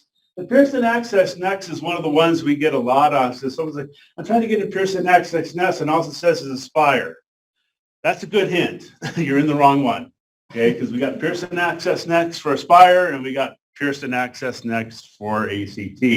And so testadministration.act.org, that's the deck giveaway. It's the ACT one. It's not the Utah Aspire site. When you get the mock administration, that's on a totally different site. Make sure you should have a login for that, just like you do for PA Next. But don't try to give the mock test through the regular Pearson Access Next one. It's not going to work. You need to go to the test admin testing site and you can go there. So fun stuff. These just some helpful hints for y'all. Next slide, please. I've had some calls asking, okay, what exactly are my responsibilities as an assessment director when it comes to the ACT? And we've been going back and forth in terms of what that actually looks like. And this should actually take you to a Jamboard, but that was my mistake in terms of communication. I didn't communicate that to Kim because I was rushing like crazy. It's been a crazy week. My to-do list is twice as long as usual, which has been really weird for me. I should have read the slide closer, sorry. That's my fault. That's okay, but we can take questions in the chat. You can email me anything you want. You want to have questions about this. This is a document we put together that pretty much puts together assessment director responsibilities. And a lot of those can be not necessarily you as the assessment director, but it could also be, I've assigned someone to be my ACT coordinator for the LEA.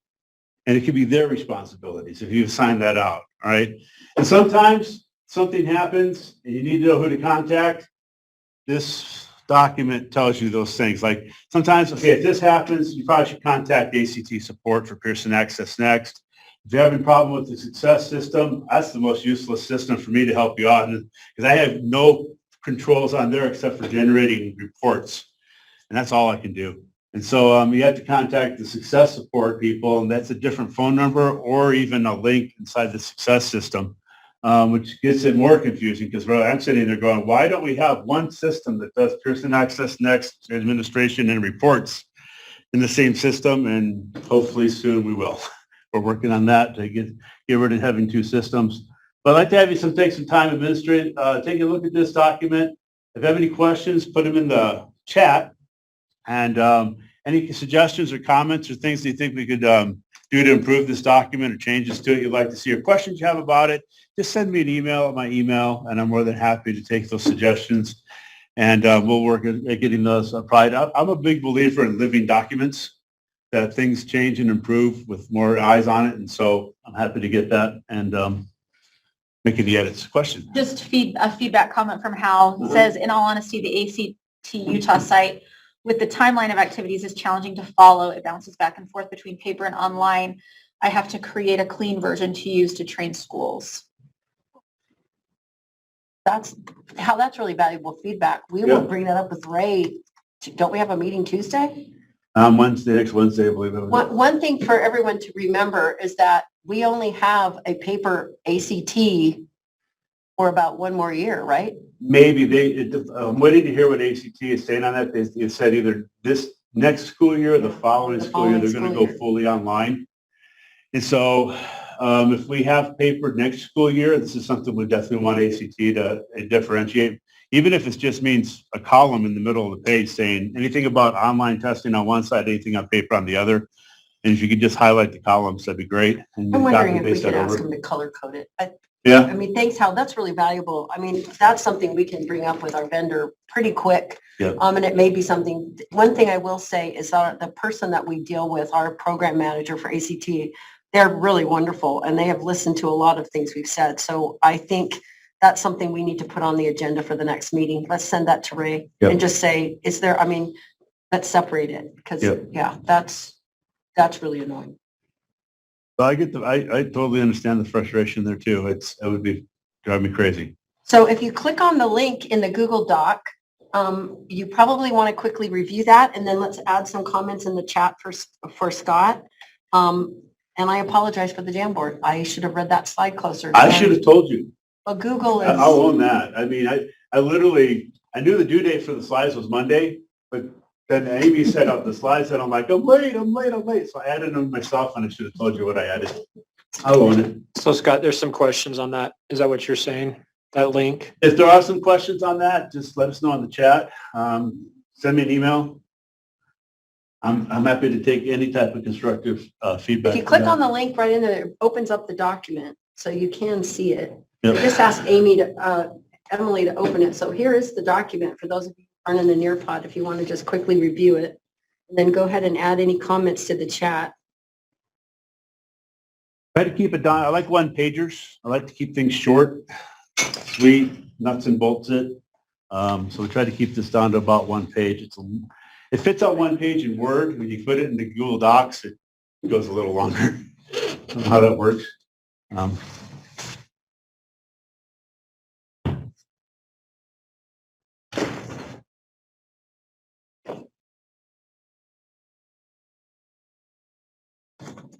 Well, while our ADs are looking through that, it sounds like, Scott, we continue to trend upward in the number of LEAs, schools that are doing the online administration. Yeah, it looks like we're turning up really nice.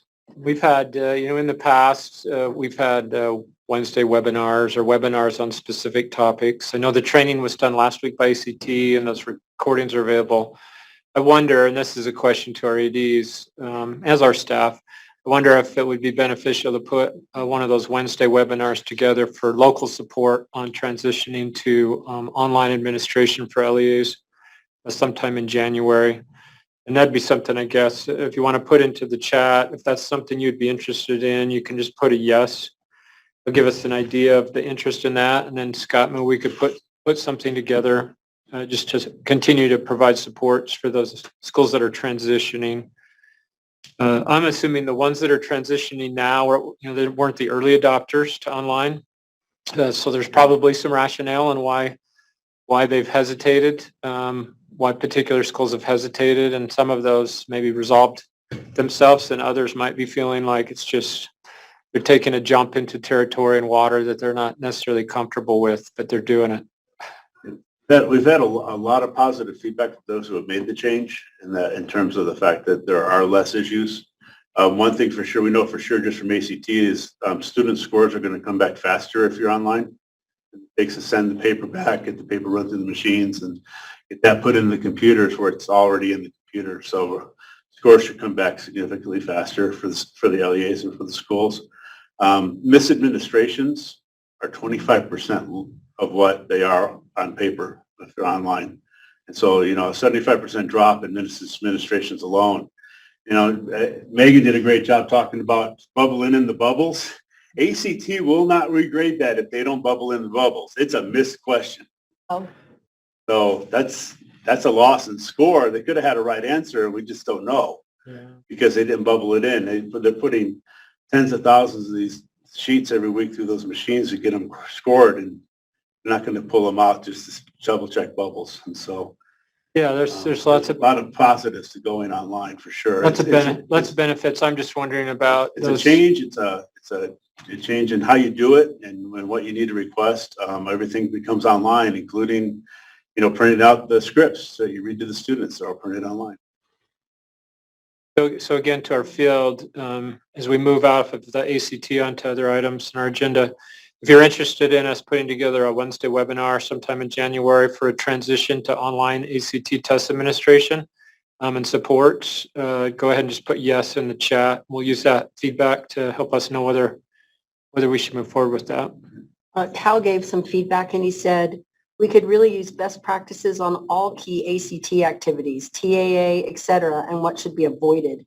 The skills for test coordinator of online is different than with paper administration. And he didn't know that. He said, no one told me this. And then Tara Lynn added that they had no test misadministration since they went online. That's Salt Lake District. Wow.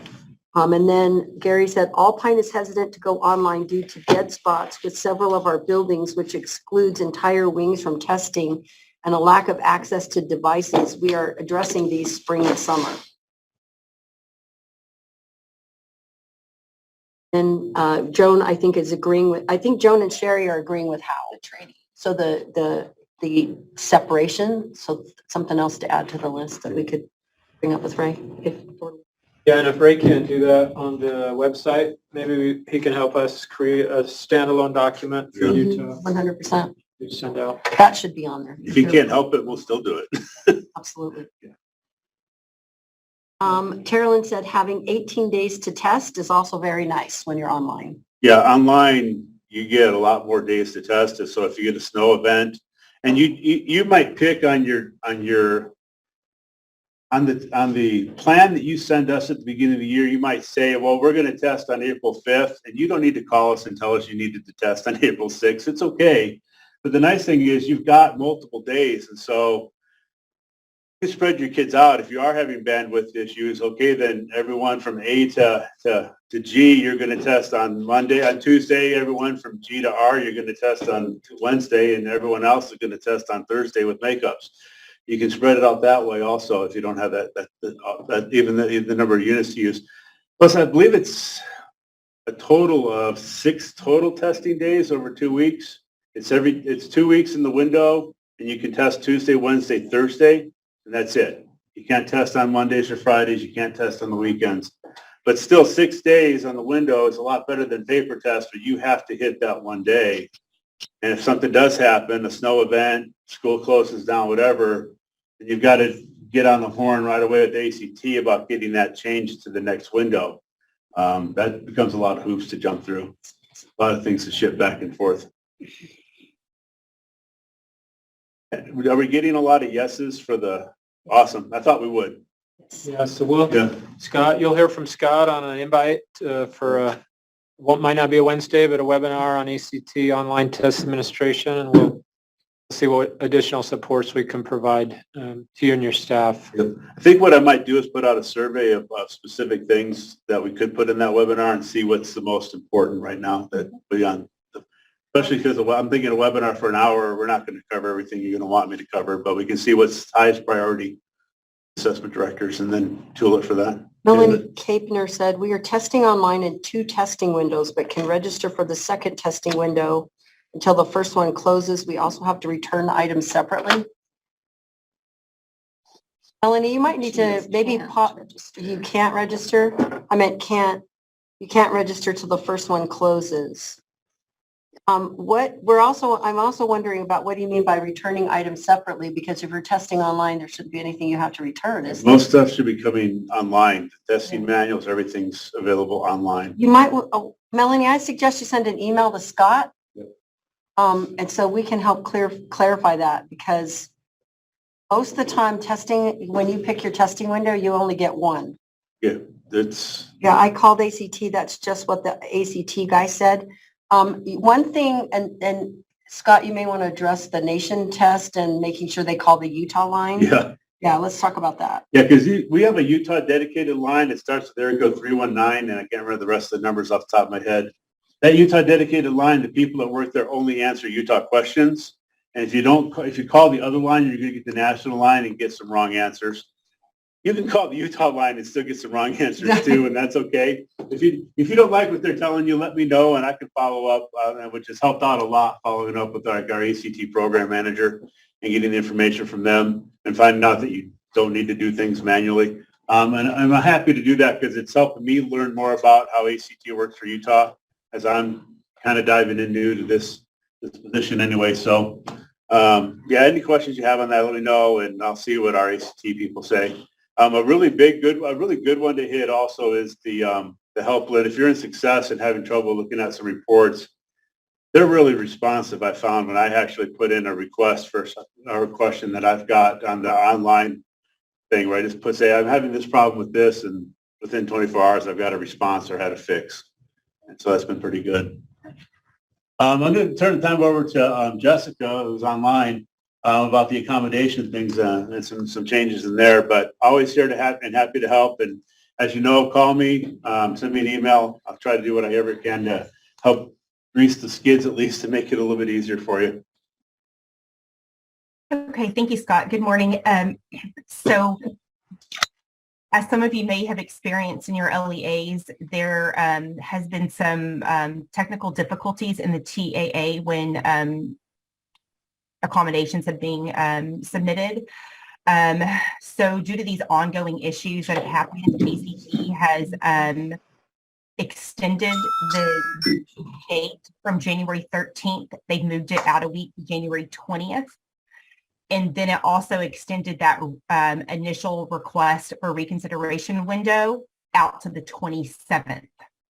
But the most important date to remember for now is for those initial requests for accommodations. It's moved from the 13th to the 20th due to the TAA technical difficulties.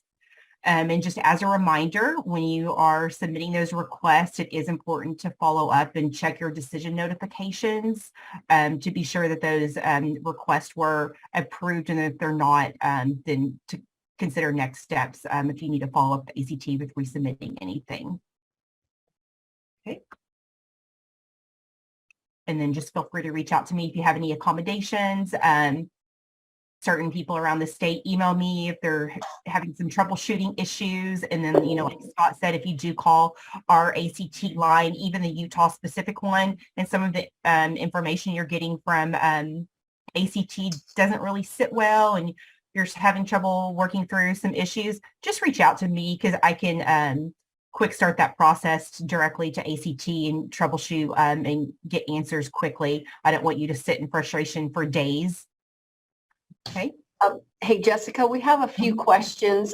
Do we know when the TAA system will be working? Melissa said she hasn't been able to add any requests.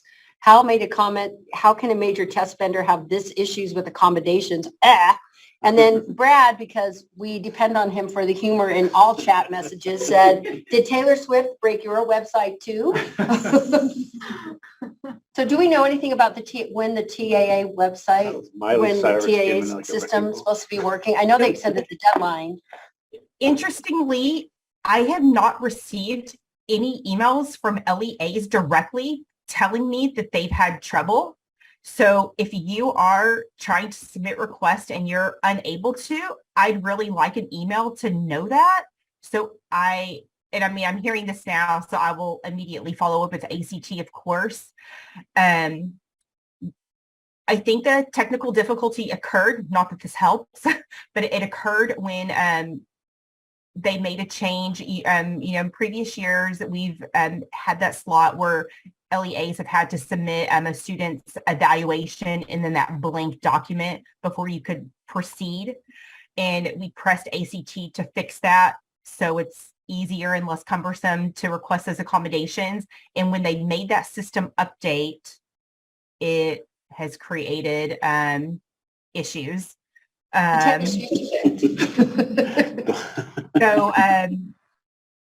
I have been expressing that frustration for you to ACT because, one of the things I've told ACT is when you're working at an LEA and you've decided, hey, on Thursday and Friday, I've calendared, time to do this, and you're unable to do that, that can really impact your workflow. So I am very happy they've extended this week deadline. And I can only wait to see what ACT responds with if they continue to experience these major system-wide difficulties. Yeah, it's not okay. It's frustrating. And at the end of the day, I'm sure they're going to have to work with us to provide FAPE to students. This is not just a Utah thing either. This is nationwide.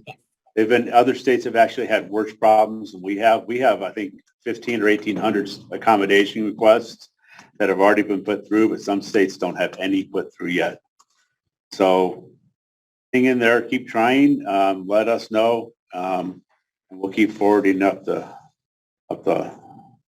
pipeline, as it were. Yeah, some of the feedback we've gotten is from how the website's really slow and painful, and will ACT be fined like Questar? You mentioned the Q word. Yeah, You just PTSD, triggered Hal. Kim. Thanks. Anyway, and Melissa said there's a notice on their website that says they're working tirelessly. I just assumed the state knew this. One of the reasons why Jessica's asking for individual emails is sometimes it's a specific issue related to your school or your LEA. And we always like to, just like we did back in the Q years, we like knowing what the issue is so that we can address it directly with them. And having an actual LEA or Cactus ID, that kind of information is much more, it's simpler for us and also easier for our vendors to also troubleshoot the issue. So whenever you run into a problem like that, please email us and let us know. You're welcome to notify the vendor as well, like their help desk, support desk, but also please let us know, the specialists who are overseeing that. Jessica's got all of us are very willing to also advocate on your behalf and also find out. We meet with our vendors, almost all of them weekly, and some of them biweekly, but we will always forward your request immediately to them and take it up the chain. So please let us know. And that's what that meant. So that's all we do that. And I think yeah, Melissa, I do think we are all working tirelessly. I think so too. Okay. And I don't see any more comments about ACT, so I'm going to move this. Go ahead. Jessica, AP, College Board. Yeah, and just a reminder, I know we don't talk about this on a broad scope in our AD meetings, but College Board does also have a deadline for accommodations, and it is January 18th. And there should be an AP coordinator at your campus. We've disseminated this information to school counselors as well, who tend to wrap into this work. So there's some links there for that information. Go to the next slide. And then Christy Schreck is our AP specialist at USBE. And then if you have any questions around accommodations, you can email me. That's all. Oh, yay, I'm back. I forgot. Feels like Elise. Just a reminder that we are recruiting for Assessment to Achievement, our third cohort. We do have schools signing up. We're really, really looking forward to it as the program grows and evolves. You know, we're trying to make it even more customized to fit your needs, and you know, it's legislated, it's here, so be a part of it. Let us hopefully take some burden off your shoulders when it comes to NEPL. So I'm not going to go through this a ton, but you can take a look at the slides of what is the project. It is a 4-year professional development project. You can keep going. Question online. Oh, yeah. When will we hear whether we've been accepted? In January. So we're accepting applications through December 31st. And then we're going to be contacting all of the schools that have applied, so we can make sure that, you know, we're going to meet your needs and you're a good fit for the project and everything. I mean, anyone really is a good fit, but we just want to make sure that it's the right project for you and your needs. So we will let all schools know in January, and they can start calendaring things for dates for when the whole project kicks off in the summer. So again, our objectives, what do we really focus on throughout the life of the entire project? Next. Just a reminder, free, yay! You like free, and USBE credit on top of that, like that too. Next. And here's where you can apply. So go ahead, and as soon as people apply, we'll be sending out confirmation emails just to let you know we got your application and everything. So we've been sending those out, but just contact myself or Whitney if you have any questions. We're excited to be working with another new cohort of schools, one that hopefully, dare I say it, won't be disrupted by a pandemic. Where's the wood? Knock, knock. That's everything, Darren. Okay. Well, and as Megan, listening to you talk about the pandemic, my thought was, who's afraid of a pandemic anymore? We're back here. Pandemic, Darren, I'm still afraid of pandemics. A few years ago, I never even really considered that would ever happen, and now we've navigated that, and so you build up some capacity. I want to know if anybody out there wore Christmas sweaters like we invited them to in November. I know. Who's wearing their sweater? We all did. We should all go on camera and show you. We could put you up on the big screen here. Yeah. So you can Yeah, turn come your off the camera camera. on. Camera, let us see it. We certainly have ours on. I do want to conclude with another update. Woohoo! I've got in the pattern of trying to provide you information about what's upcoming on the board agendas that are related to assessment accountability. You noticed I didn't have a slide for that. So we don't have any official items on the full board agenda or standards and assessment committee, but we are working, and we're in hopefully the last stages of contract amendments for both CAI, our RISE vendor, and Pearson, our Utah Aspire Plus vendor, to get contract amendments to address a couple of topics that we've been talking about as a group, as assessment to community in the state for a while. One of those is both of those vendors were looking at amending their contract so they can support online summative assessment delivery for students who are receiving their instruction in an online environment. So we're excited about that possibility. And the other recommendation, I'm going to put it into one big bucket, but related to Pearson and Utah Aspire Plus, there's been some frustration that we've heard from the field about the functionality of the delivery system, P and Next, and also the reporting, really limitations on reporting since we started that assessment. And this contract amendment would take into account changes to bring about improvements in those areas as well. So we'll keep you posted. We're in the negotiation. At this point, the versions of the draft go back and forth between our team and the vendors. We work into finalizing the language that then we would take to the Utah State Board of Education in their January 12th meeting, hopefully, under the consent calendar agenda item. So that work is underway. If we are not able to get the requirements worked out before the January meeting, it would be February for sure, but I'm still optimistic we'll hit January. Was there a question? Joan Bramble asks, when will we expect to see the updated TSI, CSI lists with the detailed accountability indicator scores by subgroups? I'll post it on the website. Likely next week. We finalize those and send them to Emily, and I think we can do that by next week. Good to hear, because I wasn't sure of the answer to that either. I know that the Center for Continuous School Improvement staff who oversees that have been meeting individually with school leaders who've been identified on the TSI list. And so they wanted to have in-person meetings with all of those before that was published. So that I knew was underway. So I'm glad to hear next week is when we could expect to have that published. Thank you for your question, Joan. Brad added, it's still disappointing the board chose not to help LEAs with the Acadience testing with funds to cover the actual cost of administration. Yeah. Yeah, I won't argue with that. We heard your voices a year ago in September, pretty loud and clear, and have took that message to them. We'll see going forward what other options we can have for the next year's cycle. Okay, well, thank you, each of you, for your time with us today and for the good work that you do out in your communities. I hope that we're able to support you effectively, and I hope you understand that we're open to your feedback and really like to work in a collaborative way to try to help meet the needs of your students in the terms of assessment and accountability. Another question, was there a decision on the KEEP versus Acadience for kindergarten? Yeah, no, that's so that's the process that the board's undertaken around reviewing reporting and requirements task force. They actually meet again today. I believe there was an item on our board agenda last month where they had some previews.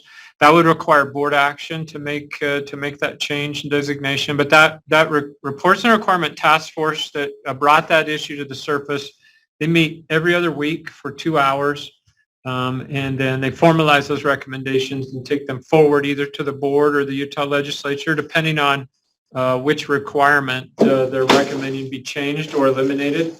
We'll keep you posted. As of right now, there's no change related to that topic. No formal change. It's still in the exploratory lane. And so I would be hesitant in the field. I'd be hesitant to talk about the potential of one or the other going away. At this point. We also want to give a shout out verbally to Yvonne Jensen, who came off camera and wore her sweater with us. So, way to go, Emery! Oh, yay! Happy holidays, Yvonne, and everyone else. You have more spirit than the rest. Yeah, and I'm still thinking about Brad's comment. I'm sure we have a bunch of Swifties. Is that what Taylor Swift fans the are? Swifties who, yeah. I'm starting to think Brad's one of the Swifties since I came to his mind so easily. That's true.